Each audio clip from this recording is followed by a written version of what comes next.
We've got mask on for dramatic effect. Okay, bye. Oh, I love that. All right. And I just put up my picture for dramatic effect. They're going to focus on you. Hi from your new home, Donna.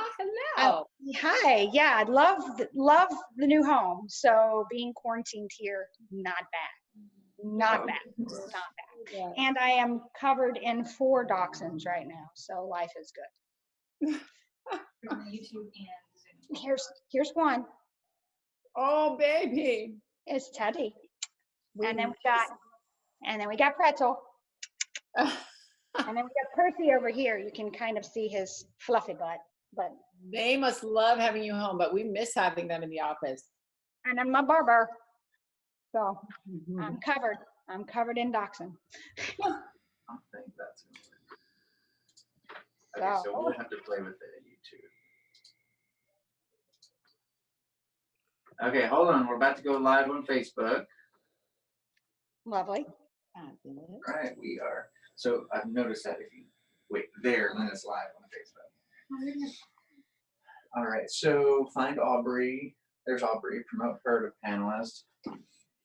Okay, everybody. So as we're getting started, I've got some notes that I want to kind of announce before we get started. And you saw in the Google Drive I had pulled up our questions. Oh, Aubrey. She's got a Cheerios. Frosted Cheerios. That's hysterical. I can't see Hey, everybody. Aubrey. That's not fair. Hey guys, I'm just doing something. So the other thing you might want to do is whenever someone's talking, right-click them in the panelists and see if you can spotlight their video. Okay, you want to do the talk thing? Huh? You want to do the talk thing? Where it just like makes them the spotlight? It will make them. It will, but it'll jump around if anyone's making any noise. So if you make it spotlight the video, then it'll force it to stay on them. Okay. So as people are filtering in for our Q&A, everyone, this is live, by the way. All of my Great. that are chatting, the world is watching. So glad you were on your best behavior. So if anyone wants to join this conversation, of course, go to our website, oubemedical.com/COVID-19. Share it with your friends. We're trying to get everyone to sign up on our website, and we're posting things to the email address as we come along. We keep saying that we're going to send out this nutrition email, but unfortunately, my nutritionists don't care enough about the people of the world, so they're not sending out. I'm kidding. What are you talking about? So no, we've had sick employees, and so we haven't been able to do that. But the email is drafted. It should be going out very soon. So first, I want to take the opportunity that this is our first Q&A where we've got almost the whole staff, at least the practitioners are the people that matter. Wink, wink. And so first we're going to introduce Donna Goldberg, our therapist. She's the one with all the dogs. And then we've got Aubrey Steen, one of our nutritionists, and Kathy Katz, another nutritionist. And then Mimi is our nurse practitioner. And I don't know if she's online yet, but she will be. And then Vanessa, our office manager, should be joining. I don't know if she's in right now. So that's the team. I've introduced anyone. I also want to tell everyone that we're only going to be taking fresh questions, and we don't want to keep repeating the same thing over the Q&A. So if you ask a question that's already been answered, then I'll probably refer you to the previous Q&A. I may answer it really quickly and then point you to another video to get more details. I want to make a brief plug for our spreadsheet that I've been working on. And the idea of this spreadsheet is I want everyone to be tracking their symptoms, tracking their not their symptoms, their vital signs and their breath holding, because this virus loves to eat lungs. And the hard part is the hospital systems are going to get overwhelmed. And I want patients and non-patients to be tracking their lung capacity so that you can determine when you need to go to the hospital if you're worsening, or if you're someone that just has a mild case and you're gonna recover perfectly. So the way I'm encouraging people to do that is to hold your breath as long as you possibly can. You can do whatever Wim Hof, hyperventilation, whatever you want to do. Hold your breath as long as you can. Just that, however you do it, keep doing it that way, and then record that number and download the spreadsheet. You sign up on the email, and you should get the spreadsheet download link, and then you put in your numbers. And if you get sick, you can watch those numbers dip, or you can watch them stay the same, and that should give you some relief that you can stay at home, or if it's worsening, to get evaluated. I do want to do a brief update on the numbers as far as what we're seeing on COVID right now, and everything that we're fearing is absolutely happening, guys. We are about to pass everyone in the world as far as numbers of cases. I'm pulling up the numbers right now. I clicked the wrong link, so let me try that again. But in the next few days, if not next couple days, we're going to pass China, who has been relatively stable. Whether we can trust those numbers or not, I don't fully know. But we're only 5,000 people behind Italy and 6,000, 7,000 people below China. And we are on an astronomical raise. We are in the what's called the exponential growth phase of the virus. And yeah, now the trick there is, I just got off the phone with my friend, Dr. Greenland, who's in London, and they are only testing sick people that are getting admitted to the hospital. They're not testing anyone else. So their numbers are artificially low, and same thing might be going for Italy, where they're only testing certain people. And the US, despite our testing problems, have actually been testing a lot of people. One more plug, and then I'll let others comment. We do have tests available. I know there's a shortage. I know a lot of doctors are turning people away. We have test kits. If you have any symptom in the world right now, you most likely have COVID-19 until proven otherwise. So come get tested. We still have a limited supply of insurance kits, so we're saving the insurance paid kits for our patients. Sorry, we're being a little selfish. For non-patients or non-members, anyone can get tested. It is a cash panel. It gives you more pathogens, not just COVID-19. It gives you COVID-19 and other viruses and bacteria. And the swab is $200, $250. Mm-hmm. Well, that was multiple choice. Okay, so the swab is $200, and if you're not a patient, we charge $50 for the administrative fee of the swab. So it's about $250 out of pocket. Just so anyone knows. If you want to get swabbed, contact us through the website, email, text. Our phone number is 512-829-1104. It's all over the website. So now I've talked as fast as I can and gotten that out of the way. So I want to lead with a topic that is probably drastically under discussed. Donna, this is going to be you, FYI. Is that the mental illness aspect of what this COVID-19 virus is doing, what this pandemic is doing.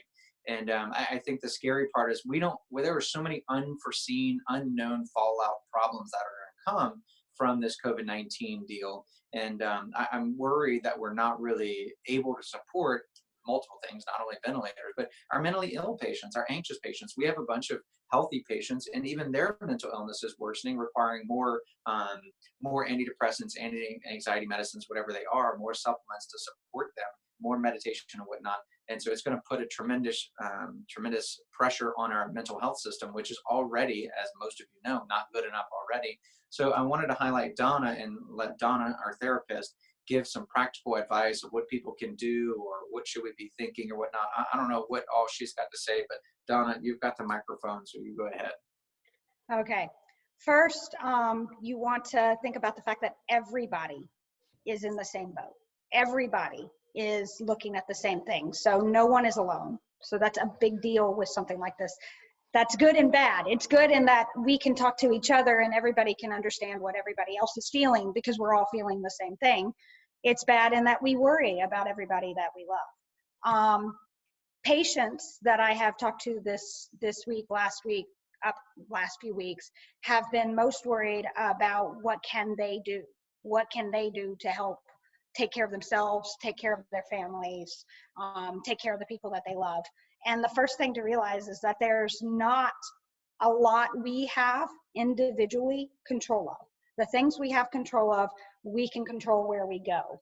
We control if we go places. We can control control the food that we're putting in our bodies as long as we are still getting ample supplies of healthy food.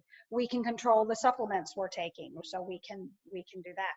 Taking advantage of looking at the things we can control and making a plan to actually control those things for ourselves is the first step in reducing anxiety. The second step is looking at the things that we can't control and understanding and accepting the fact that we're not going to know everything.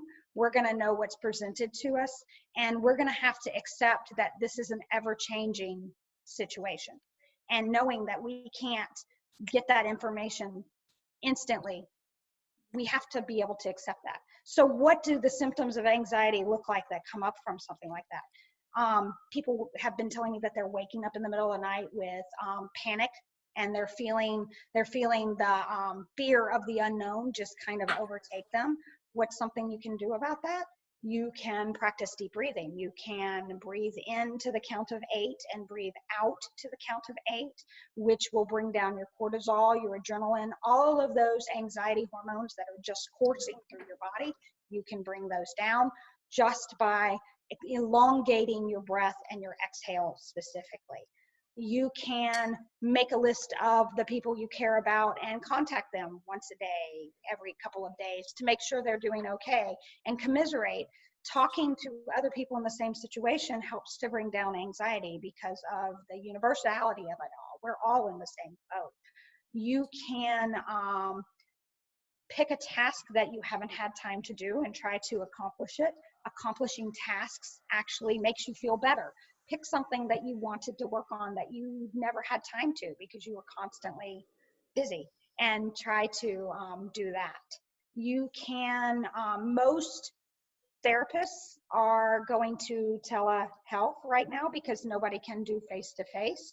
You can contact your mental health counselor and see if they can help sit with you and talk through your anxieties and fears and develop something specifically personally for you. This will pass. That is one thing that humans have proven, is that we get through all kinds of sticky situations and we come out on the other side. Thinking about in a couple of months when things are going to be better, making goals for things you want to do when you can have freedom and move freely. That's another thing that can help. Planning for something. Is there a restaurant that you absolutely love that you can't eat at right now? Buy a gift card and plan to go as soon as you can go back, as soon as everybody's moving about freely. Make plans for the future, because making plans for the future makes you feel a little bit more in control of your life. Dr. Oubre, I believe those are my tips. So what supplements do you like to recommend for anxiety? I think that's the most of what people are going to deal with. Depression is going to be a real part too, but what supplements can people use for those? Okay, I have a couple. Magnesium threonate is a magnesium that crosses the blood-brain barrier, and it is really good for calm. It's just a basic magnesium, but it does cross the blood-brain barrier. Phosphatidylserine helps you to, it's also another anti-anxiety type of supplement.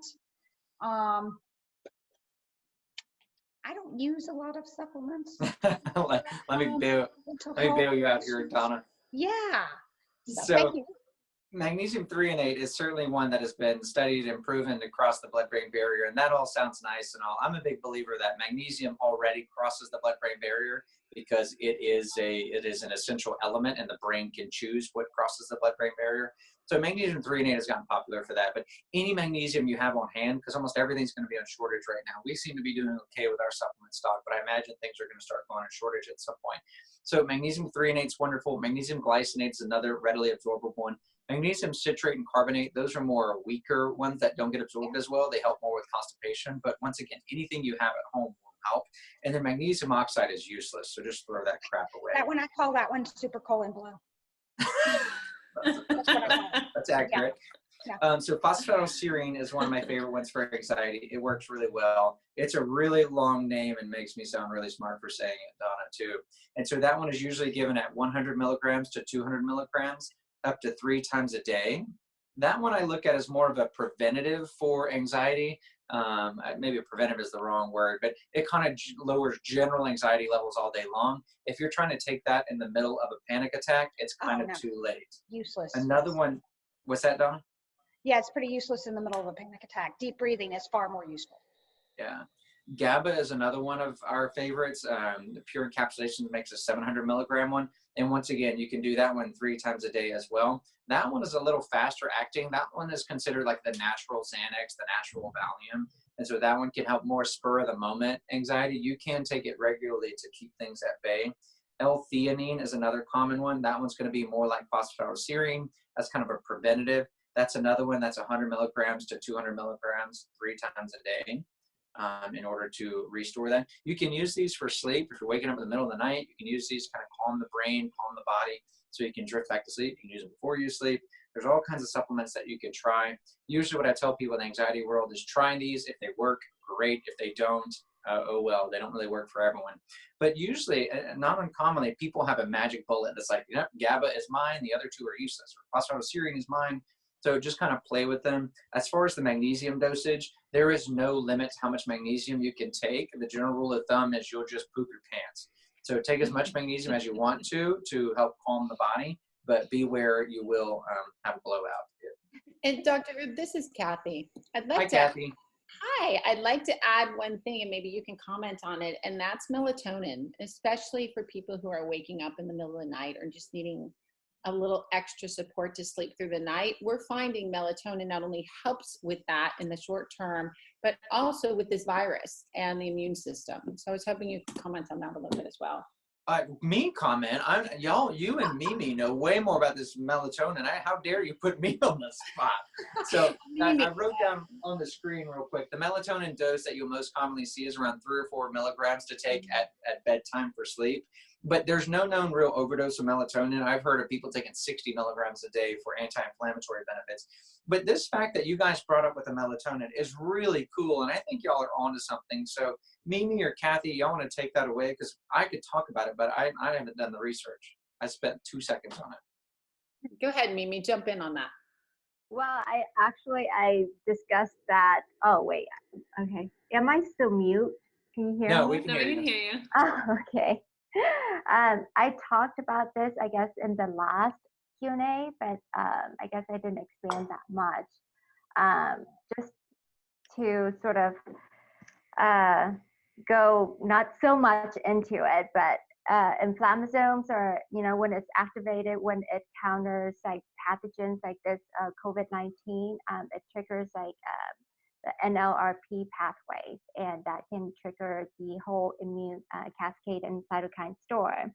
And so melatonin has been shown to kind of target the NLRP3 inflammasome, kind of like reducing the severity of the COVID-19 complication, which are like the acute respiratory distress syndrome and acute lung injury. So having melatonin has those two benefits there, preventing you from the complications that this virus can cause, and also, giving you deep sleep. So you can start with 0.5 milligrams of melatonin if you're not getting that deep sleep, if you're not hitting your REM sleep, and then increase until you can get to that level, 8 to 9 hours of good deep sleep, non-interrupted sleep. Now, another reason why they also link to melatonin being beneficial at this time, targeting the NLRP3, and they also saw that, the elderly are the ones that are affected by this virus because their melatonin production is not as much as the younger folks. Like, your melatonin production is really high up until like puberty. That's when it starts to drop. And so you see that pregnant women, they produce like more melatonin in their third trimester compared to their first. So they have that natural mechanism, like a protective mechanism. And then, you don't see younger kids getting that complication as the older adults. That's because they have abundance of melatonin there to protect them. So that's why you can produce your own melatonin, by working on reducing your cortisol, because high constant cortisol can suppress your melatonin secretion at nighttime. So that's all I have to say on that. Okay, good. And there's a graph that y'all sent me through email or whatnot, or maybe it was a Facebook post. And I thought it was pretty cool how it showed as an infant, you don't have good melatonin production, but it boosts up pretty quickly. And then, it kind of slowly degrades as we age, like everything else, unfortunately. So it's reasonable to take melatonin, and there's no proof that it's going to kill the virus. But melatonin is long known to be an antioxidant, anti-inflammatory. So I'm not too surprised that it is working for this. I want to encourage everyone to put your questions in the Q&A. Aiden is over here in the corner watching the Q&A, and we don't have many questions, which is a little surprising because I know you'll have a burning desire. We do. Yes. Oh, well, stop me from talking. So what's the first question? Are there any supplements people should avoid? That's a good topic. So in the beginning, we were saying avoid elderberry and avoid different things. I'll quickly say that the avoid really any supplements at this point was a bit preemptive and not real. Aubrey actually has done a lot of research into this. And so I'm actually going to do a separate Q&A with Aubrey by herself to go over these supplements as far as that. Aubrey, do you want to do a quick spiel and we can direct everyone to the formal one later? Yeah, I think we should take into consideration that conventional medicine like to say supplements did nothing for a long time, and now they're saying that too much can potentially kill you, right? So I think we need to take that with a grain of salt. But basically, elderberry has never been shown to ever cause a cytokine storm, right? And that's kind of like the rapid immune response, usually at the end of COVID-19, which would be with like sepsis or some type of like organ shutdown or organ failure, right? The highest it's ever been able to increase cytokines was 1.5 to 3.5%, and in a cytokine storm, it's 6,000%. So I know. So wherever the rumor got started, I say let's squash that pretty quickly. I would take it. You know, it also contains certain plant lectins that are shown to inhibit certain bronchial viruses that are similar to coronaviruses. And so, I don't know. I think elderberry is fantastic. I think you should take it. I think you should also take that with a grain of salt and know your body.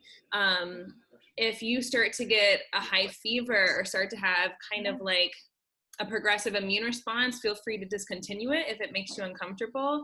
But I think this is going to be on a patient-by-patient basis. And you know your body, talk to your practitioner, but it's harmless in my opinion. Okay. Aiden, do we have another question? And once again, just to remind people, Aubrey and I will be doing a more detailed discussion. What about CBD oil for anxiety? Do you recommend also for sleep? Oh my gosh, I can't believe I neglected CBD. Shame on everyone else for not asking that question sooner, practitioners. CBD oil is wonderful for anxiety, and it is one that kicks in fairly quickly for most people. So let's go ahead and add that to our list. The main thing I'm going to tell people, and Aubrey's probably chomping at the bit to say it, is you got to be careful with your CBD dosage because there's so much marketing out there right now that almost everyone's being fooled, including this guy. I got fooled in the beginning. When you buy a CBD oil, this is for everyone. When you buy it or before you buy it, flip over the label and look at the ingredients. And if it does not say cannabidiol X milligrams, then put it back on the shelf. Don't believe any hemp extract. Don't believe any magical word. It needs to say CBD with a specific milligram amount or cannabidiol specific milligram amount. Now, for those of you that are lucky enough to be in a state where they can blend THC in there, it's pretty nice for a lot of people to blend some THC in there. It helps even better. THC is the kind of hallucinogenic part of it's the wrong word, hallucinogenic, psychedelic part of the marijuana plant or hemp plant. And so, but generally speaking, a real dose of CBD is like 25 to 50 milligrams, and some people can go even higher. So what you want to watch is there's so much marketing out there. Look at the milligrams per dose and how many doses are in that vial and how much does it cost. You're going to have to do some math because there are lots of companies willing to sell you stuff that is not enough CBD, and if you're going to take it and you're going to be like, well, that doesn't work for me. No, it's not that it didn't work for you. It's that you didn't take enough CBD. If you get up to about 50 milligrams and you're not noticing any benefit, then that's a failure. And so CBD is wonderful for sleep. It's wonderful for anxiety. It's wonderful inflammation. And Aubrey and I will also discuss it it's helpful for the lungs. So all kinds of stuff. CBD is wonderful, and it does not cause psychedelic effects. You are not going to be high. Now, one of my office mates accidentally took way too much and did find out that if you take enough, you will feel a little weird. That was me. That was Vanessa. Whoops, my bad. What is Poor going on in Vanessa. my practice? I have no idea. Oh, So poor CBD, angel. 25, poor, nothing. We didn't force her to do it. She did it to herself. I know, I was just misinformation. It was a day. I'm sorry. It was a day. She needed it. Make me sound like a bad boss. So CBD 25 to 50 milligrams up to 3 times a day is a reasonable dose. Some people can go higher. I want to say the other concerning part, or not really concerning, the part you got to watch is that If you stay on CBD for a long time, you can kind of get hooked on it necessarily, meaning that you need that dosage. So this is not one you want to abruptly stop. You want to wean off if you're going to lower the dose over time. And you can get kind of acclimated. So you may have to use higher doses over time, which can get expensive. So just make sure you're getting some high quality stuff and watching the milligrams, not the hemp extract, the CBD. There, soapbox ended. We also have some wonderful CBD products in our office that we can mail to people too. Just plug in our supplements. We love our CBD. Aubrey picked some really good quality, high quality, wonderful things to sell in our office. That's Thank it. you. Yeah. We can thank Portland for that. Self-experimentation for that. Yes. All right, what's our next question? I read that ibuprofen is causing complications and that Tylenol is okay. Is this information accurate? So currently, that is the current recommendation. I know we've addressed that in other Q&As. We'll keep addressing it over time. The whole concern over ibuprofen is still pretty loosely held together. The proof is not very solid. But right now, I'm encouraging people to use Tylenol instead of NSAIDs. That includes ibuprofen, naproxen, Aleve, Motrin, whatever it may be. Use Tylenol, use acetaminophen for the fever only if you need to. Unfortunately, Tylenol, acetaminophen, it does burn up your glutathione, and glutathione is needed to save your lungs and detoxify your body, and anti-inflammation, boost the immune system, all kinds of great things. So yeah, don't take Tylenol, acetaminophen unless you need to. A fever doesn't kill people. Unless you're breaking 104, you really don't need to take acetaminophen, Tylenol, unless you're not feeling well. And in general, just try to keep the dose as low as possible to manage your symptoms. The usual dose is anywhere from 325 milligrams up to 1,000 milligrams per dose. No more than 4,000 milligrams per day. So you got to do a little bit of math. And if you're over the age of 80, you shouldn't be taking more than 3,000 milligrams a day. But in general, take as little as possible. Good question. Do you think it's worth the exposure risk to continue chiropractic care intended to help improve TMJ issues that are impairing my sleep? That's a good question. So do I think it's worth the risk to continue chiropractic care for TMJ because it's disrupting sleep? I think that's a question only that person can answer, because really it's how bad is that TMJ really affecting your sleep? If it's rocking your sleep, then that's affecting your immune system, and that's going to raise your risk for COVID. You're most likely going to get COVID anyway. The ideal thing is to wait until the healthcare system is not overrun. So you've really got to decide what your exposure risk is. I've been watching the exposure stuff through the CDC and hospitals and all that, and it really seems like if neither person is ill, if both people wear a mask, even just a regular mask, it doesn't have to be an N95. If both people wear a mask, then and wash your hands before and after, then the exposure risk is actually fairly low. Now, if you're going in there and the air that he's been breathing hasn't been with a mask and all that, then the risk is different. So I think it's reasonable to continue chiropractic care as long as you do everything you can to minimize that exposure. But you got to know that it's still a risk nonetheless. And don't forget, yes, it's a risk for you, but you're also bringing it home to whoever's at home. And a lot of people have loved ones that are staying at home that normally wouldn't stay at home, elderly, grandparents, or whatnot. So you need to think long and hard about whether you actually want to expose those people or not. Next question. I have a question that's come up with our patient community, and that is, if you are exposed, will you form antibodies and then build immunity? So that question keeps getting circulated, and I think it's more of a fear than anything else. The true answer is that we don't currently know if you're going to be immune or not. That's silly, because every known virus that has ever come out of mankind, you develop an immunity to and you get rid of it, except for HIV. And I guess the other one is EBV, mono, that people can argue with me about. But so in general, this is a RNA virus. So the likelihood of it incorporating into your DNA and being like EBV is pointless. So, and then HIV, that's just a special kind of virus there. So as far as being exposed, if you get it, you should be immune to it in the near future. But remember that viruses mutate. And so next year or the next strain, you may not be immune to, just like the flu. You get the flu one year, you can still get it the next year, but you're unlikely to get it that year again unless you get the other strain. So we still don't know where these two strains are. There are two strains. There's an L and an S strain. We don't know if both are circulating in America. So just because you get it once doesn't mean you won't get it again. And remember, the healthcare system is going to be overwhelmed. It's not a question now. We are in the exponential growth phase. It's not a question. Louisiana is already getting pummeled. So it's happening. So avoid getting either strain as much as possible. But just because you get one strain, don't think you're done and you can just go laughing and chuckling and dancing with your neighbors. Maybe we should be laughing and chuckling with our neighbors more. What's the next question? If I think I have a cold or virus, should I get tested even if symptoms aren't severe? How accurate is the test and how long does it take? Ooh, okay, you're gonna have to remind me those three. Okay, so the first one is, if I think I have a cold or virus, should I get tested yes, even if symptoms aren't severe? Yes, my current recommendation, I realize that most people don't agree with me, but my current recommendation is if you have any symptom in the world right now, you most likely have COVID-19, and you should get tested for a multitude of reasons. One, so that we can actually track your case if you are positive. Number two is because you are going to take it more seriously. If you know you have COVID-19, you're going to isolate yourself and you're going to take it very seriously. And if you're not, this is me telling you to take it seriously. And then three, you're going to realize that everyone that you're around in your household and whoever you're going to, you're spreading it to. So if you have COVID-19, you should not be the one going to the grocery store. Someone else should, that's at least not showing symptoms yet. The trouble is that there's still a limited amount of testing, but as far as I know in the United States, testing equipment is being ramped up. We've currently got plenty of tests. Call us, we can test you.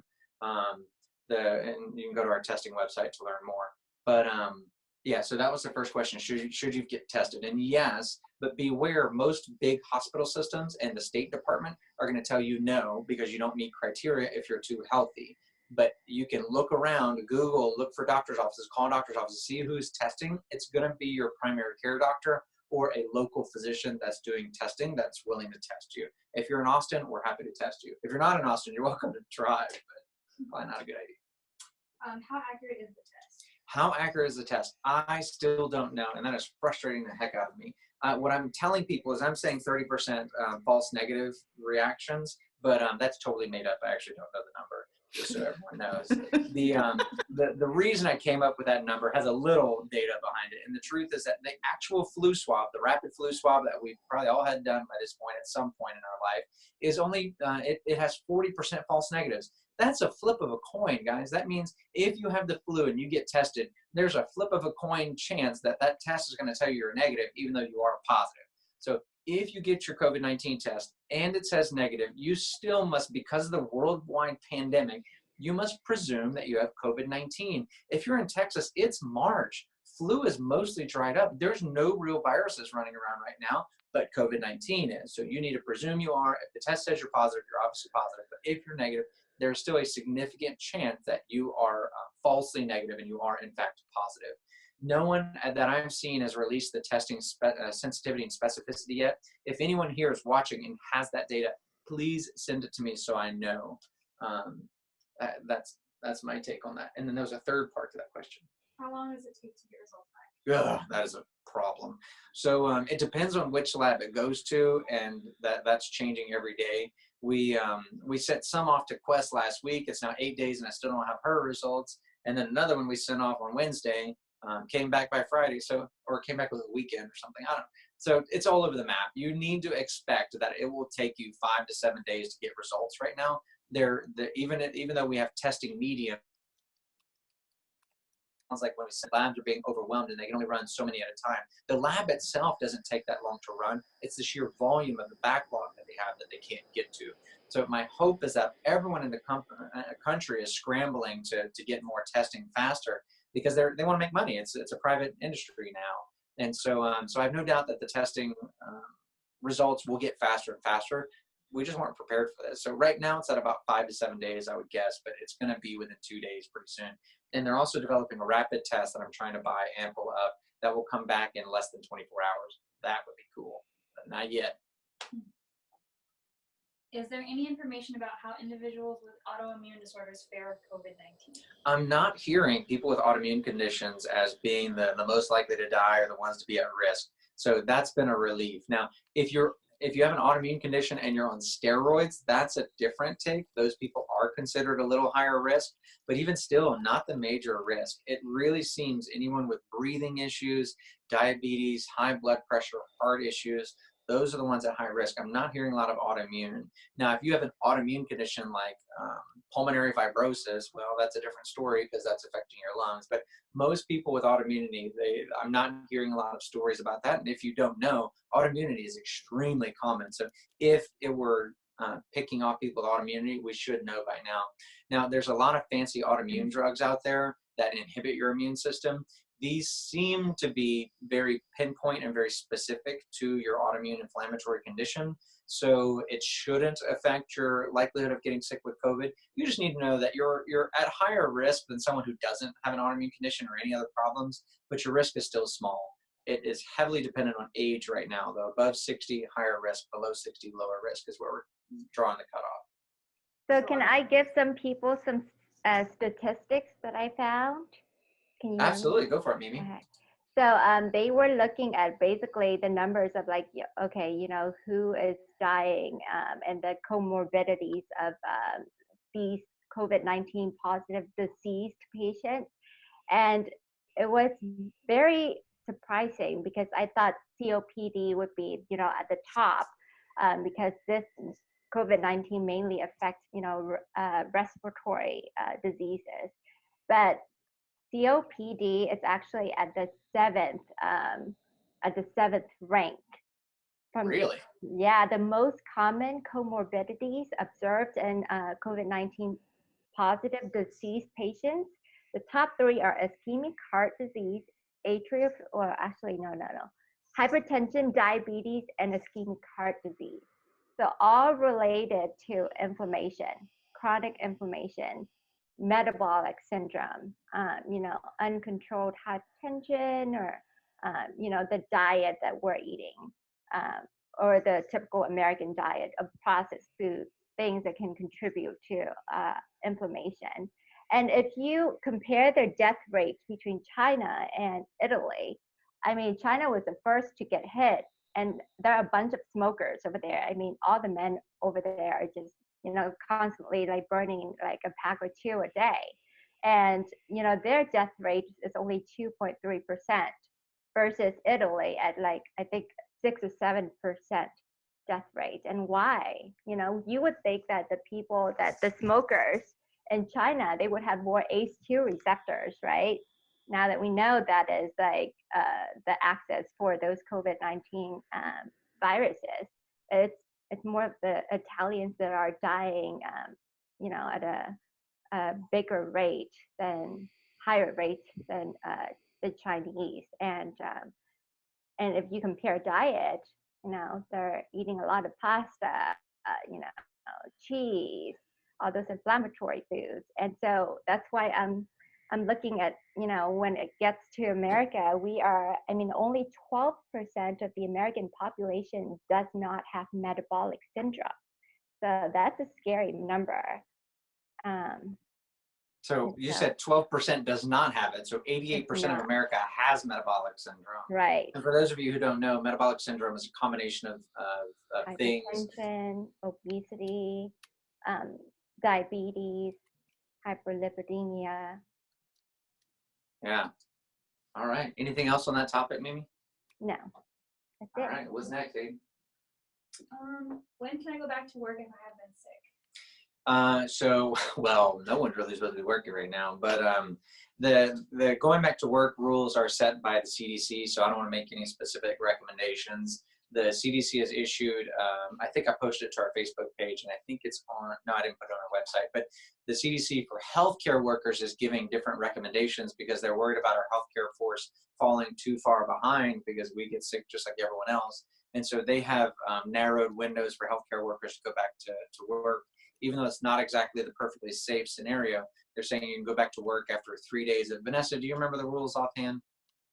Yes, it's 3 days of no symptoms or 7 days from onset of symptoms with no symptoms following up. So if you had symptoms last Thursday, but you haven't had any symptoms since, then you could have gone back to work today.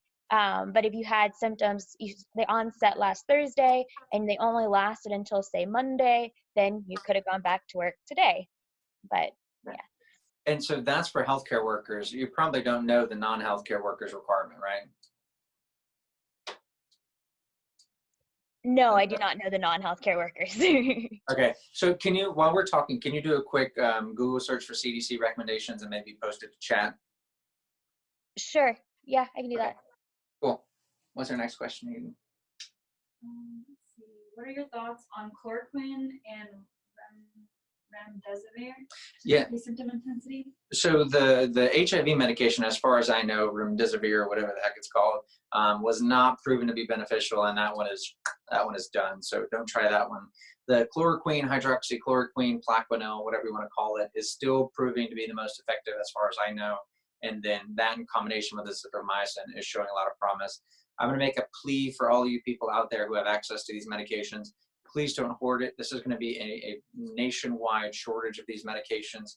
If you have a prescription, don't try to fill any more than you need to take care of your own rheumatoid arthritis or autoimmune condition or whatever it may be, because the more people hoard, just like toilet paper, except nobody dies without toilet paper, the more people hoard azithromycin and hydroxychloroquine, the more people that are going to die if these medications are truly effective.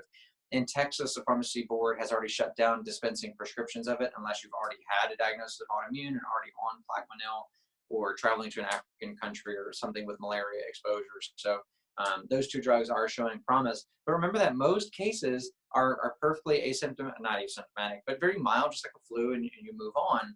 The scary part is some people are getting sicker. And so we need to be saving it for those people that are sicker.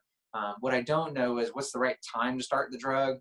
Can you, if you are going to get sicker and you don't know it, does waiting until you're sicker and taking it help you, or is it too late? And that's what I'm waiting for to find out, because if taking it too late isn't helpful, then there's definitely going to be a mad rush for the drug. As of now, I'm recommending if you're young and healthy, stay away from it. If you've got some serious comorbidities, then that might be a reason to take it. For instance, I talked to one of my patients yesterday who's got severe COPD, high blood pressure. He's got a number of issues. And so he's one that if he gets sick, we're going to be starting him on it as soon as possible, because he's in one of the highest risk categories. But he's a master at isolation. Even his family's not even close to him. He's got a 12-foot radius. You know who I'm talking about. I know.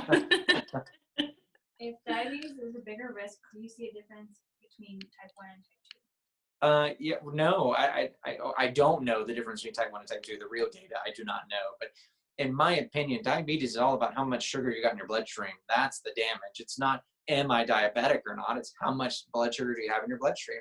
For instance, I've got I've got two type 1 patients who both have non-diabetic A1Cs. Their A1Cs are less than 6.5.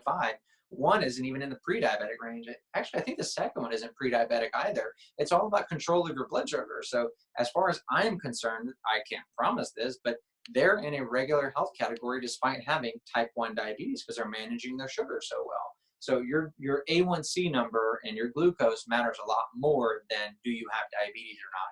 And then I'll take it a step further and say that insulin is an inflammatory hormone.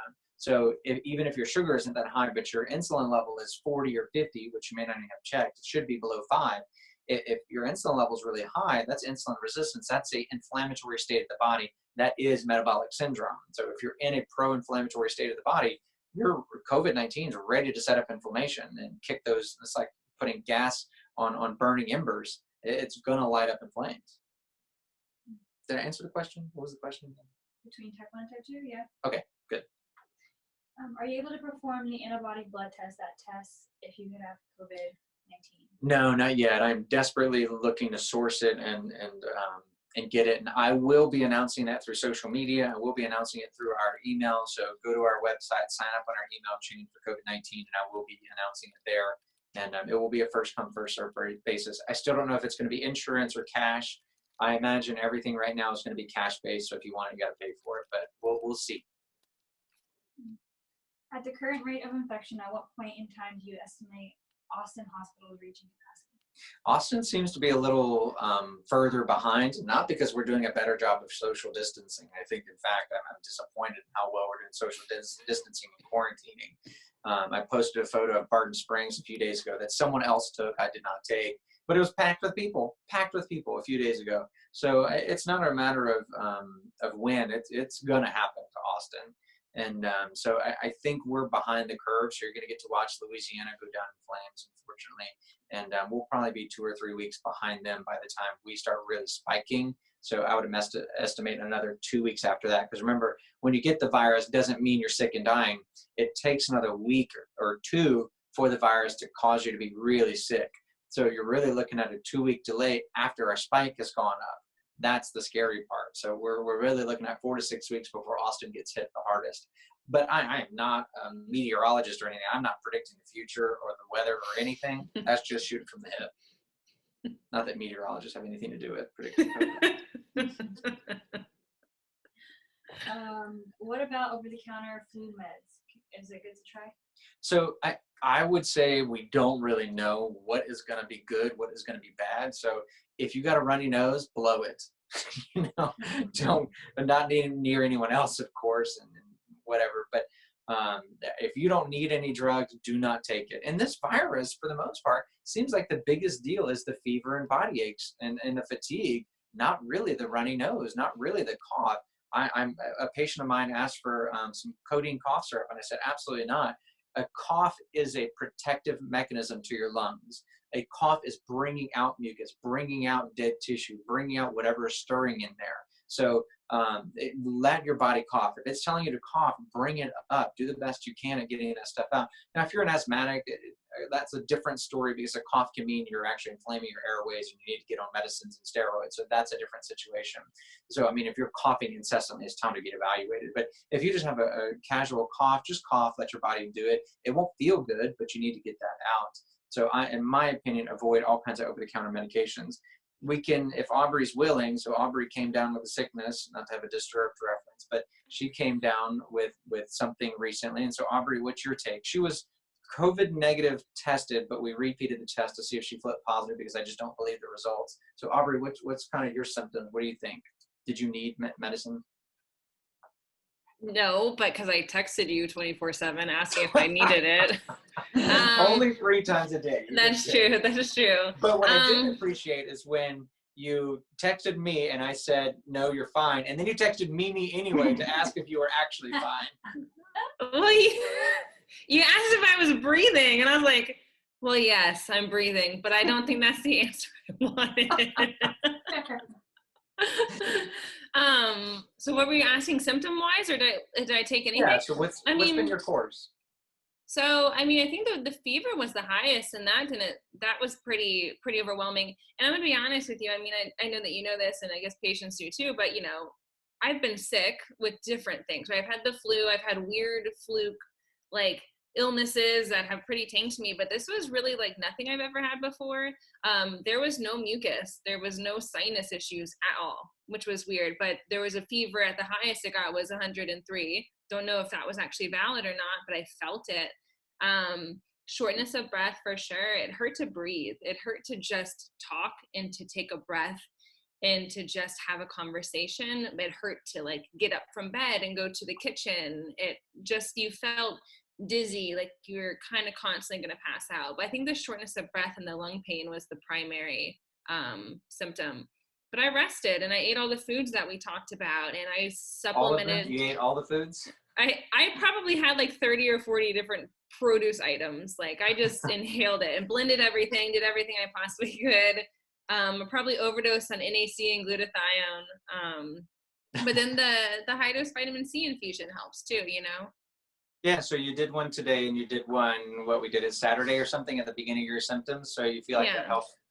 Yeah, I definitely felt worse after the IV initially, but I feel like after that, I felt exponentially better every single day, if that makes sense. Yeah, and that's what we've seen previously. So for people that don't know, we've been doing vitamin C infusions, high-dose vitamin C infusions for people that get sick for several years now. And it works really well. It helps. And that's usually what people feel, is they feel worse after the infusion generally. I mean, not terribly worse, but they don't feel great afterwards. It's a mega dose of vitamin C. Mm-hmm. And then afterwards, maybe even the next day, is when they start to feel better. We don't have a head-to-head comparison, so that's just anecdotal evidence for what it's worth. And clearly, it's something we do, so we keep doing it. because we all do it ourselves. Just so people know, when we do an IV infusion of vitamin C, it's 25,000 milligrams, which does not cause the disaster pants or diarrhea that would cause if you tried to take that orally. And so the most of the time when you're taking vitamin C orally, it's 500 to 1,000 milligrams a day. This is 25,000 milligrams, so 25 times that dose, and it's IV, which means it's 100% bioavailable. When you put that much vitamin C in the system, it's a little taxing the system. So that's something we offer for anyone that's struggling with the virus and wants to try it. Not making any promises here. And then Vanessa also came down with a sickness, and she was the first one to fall, probably because she's the weakest among us and doesn't drink enough coffee. Good God. See, coffee is curative. Take it. Coffee does not cure anything. It just gives you ulcers. No, thank you. My symptoms were kind of in line with Aubrey's. It started last Tuesday with a sore throat in the evening, and I woke up and my throat was just itchy. Like everything itched and hurt. It hurt to swallow. It hurt to talk. And then midday Wednesday, I started running a fever, started getting some mild chest pain. And that's around the time that I'm like, okay, I need to stay home. This is clearly not going away. It's clearly not just allergies. The fever kind of came and went. It would randomly spike for no reason. The highest I recorded, I have a little thermometer at home, was 101.5, but it didn't stay for long. It wasn't like a prolonged hours and hours and days of fever. It was realistically probably about 45 minutes of about 101, and then it came back down. Lots of body aches. I had some really weird joint pain that would just like freeze me in my place. Like my shoulders would just stop being functional because they hurt. What's that look like? You didn't see That's this in pretty the much selfie. what it looks like. You got it right there. How do you drink tea like that? You got like little T-Rex arms? You got to like... This is why I'm not filming. This is why my video is not on. For that reason exactly. I'm getting you a mug that's like a T-Rex, like trying to drink tea. That's what I'm doing right now. I'm glad you can't see it. The thing that was most concerning though was definitely the chest pain. That came and went. It would just randomly hit me. I would be sitting on the couch watching TV and all of a sudden it hurt to breathe, but then it would go away. And then it would hit me again like next morning. I hurt to breathe and then go away. Now I'm at almost 3 days no symptoms, so I'm planning on coming back to work soon. But obviously I'm going to wear my mask, keep my social distance, not touch anybody, disinfect my space. As if that's unusual. That's baseline, Vanessa. Okay, let's not call me out too much here. Abort. For those of y'all who don't know, I don't really like being touched. I like my personal space. I'll always hug somebody when we're not in COVID situations, but I do like my personal space. So that's why Dr. Oube's making fun of me. But that's really Which is why she's got a 6 foot by 4 foot desk, so you can't get I close. like my space. I like my personal space.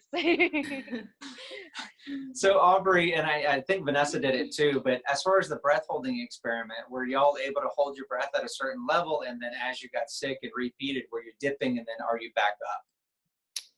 My lung capacity is bad as is, so I'm not the best sample for this.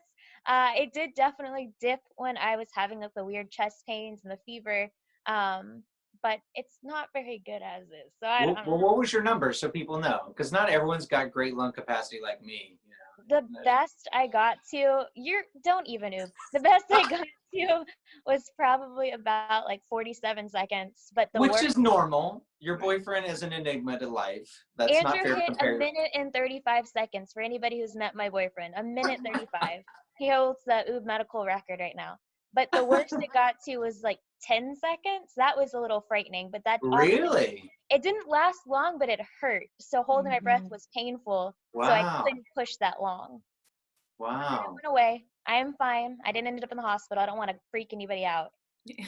No wonder I didn't know about that. Yeah. No cause for panic. I'm good. We're good. Okay. And for those of you who don't know, we've got oxygen here. We've refilled our tanks. We're working on getting some oxygen concentrators, and we're going to do everything we can to try to keep you out of the hospital and do as much as we can for our patients, and hopefully as many non-patients as possible. Aubrey, what was your breath? Oh, Vanessa, did your breath holding go back up afterwards? Yes, I'm back up to about 47 seconds right now. I did it this morning. So it did go back up. It didn't dip that low for that long. It was kind of just randomly sporadic. I couldn't hold my breath. Cool. But yeah, it's back up now. What about you, Aubrey? I pretty much had the same pattern as Vanessa. So there were periods of the day, I think just even existing, where it was like 20 seconds was pretty painful. And then you'd have to stop and wait a few hours and really try to do deep belly breaths. And then I was able to get maybe 45 seconds, 50 seconds. Whenever I did Wim Hof breathing before the whole COVID situation, I could hit like 2 minutes, 2.5 minutes. And even with Wim Hof and 3 rounds of that, the max was like 1 minute and 10 seconds, Wow. which is still a lot with respiratory distress. But I think that, I think for sure it was like hovering in that 45 second, but just like Vanessa, it would be sporadic and it'd be pretty painful. So my little brother is an internal medicine doc in Baton Rouge. I'm going to be doing an interview with him later. And at his hospital, they had a heart attack patient that presented because of COVID-19. And so he's been diving into the cardiovascular side of things. And it turns out that this virus can attack the heart, which is not that uncommon. There are multiple viruses that attack hearts. It's just not very common at all. It's actually pretty rare. So I'm going to be getting his take, and I'll be putting his interview up on the internet. So y'all stay tuned for that, because a lot of people are experiencing chest pain, and that's not something I'm seeing a lot in the graphs. And it's not something that's usually a heart attack related, but it's probably just inflaming that sac around your heart called the pericardium. And your heart sits in a fibrous sac to keep it where it is. And so if it's inflaming that sac, it's in the middle of your chest, or at least that's where you feel the sensation. And so if you feel that kind of chest tightness or chest pain, that doesn't mean you're having a heart attack, although it can be, of course. But if you're breathing okay, if you're able to hold your breath, and your blood pressure is good and all that, then chances are it's not a heart attack. But I think it's causing a lot of heart inflammation. So I think we're wrapping up. We've got 1 minute left. Is there any one last burning question? Hey doctor, what are your thoughts on using ozone for the virus? I'm not a big believer in ozone at all, and I apologize whoever I offend. I think ozone is useful, and we do use it for mold cases, but I look at ozone as killing live, living, growing organisms. A virus is not a live, living, growing organism. It is DNA in a shell, and the shell is designed to dive into your cell, and so it's never living, and then it infects your cell to make more viral particles. So I don't know how ozone would help with viruses. It may help in the sense that ozone is an oxidative stress. And so if you oxidize stress your body, the viral particles that are floating around may die because they're not living, growing organisms and they can't protect themselves. But I wouldn't go running out to pay for ozone. In my opinion, I do vitamin C all day before I did ozone. But that's just my opinion. I have no research proving that whatsoever. But yeah, that's my take. So that's it for the Q&A. We've gone to an hour again, so I guess these things remain popular, so we'll keep doing them. We're going to try doing them at least once a week. So sign up on our website. The website's on the background, oobmedical.com/COVID-19, and then you can text COVID-19 to 415-528-7403. We are doing testing. Please spread the word. We're happy to test anyone as long as we have kits. And as far as you are concerned, we have plenty of kits. If you're not sure, go to our website. I will post when we're out of kits, but you just presume that we have it. You call us and we'll tell you what we're doing. We're swabbing out the parking lot, so you can stay in your car. You just pull up, we swab you, you leave, and then we'll let you know whenever the results come back, even if it takes a week or 2 weeks. So anyway, thanks everyone for joining. Aubrey and I are going to do our interview. I'm going to interview Dr. Oubre, the other Dr. Oubre, the little brother of Dr. Oubre, and so that'll be posted today. I've also got 2 other interviews with a cardiothoracic surgeon and another doctor in Europe, in London. His name's Dr. Greenland, that I'll be posting soon. I just have some video editing to do and trying to keep up with my patients. So see you guys around. It's been fun. It's been real. Thanks for watching.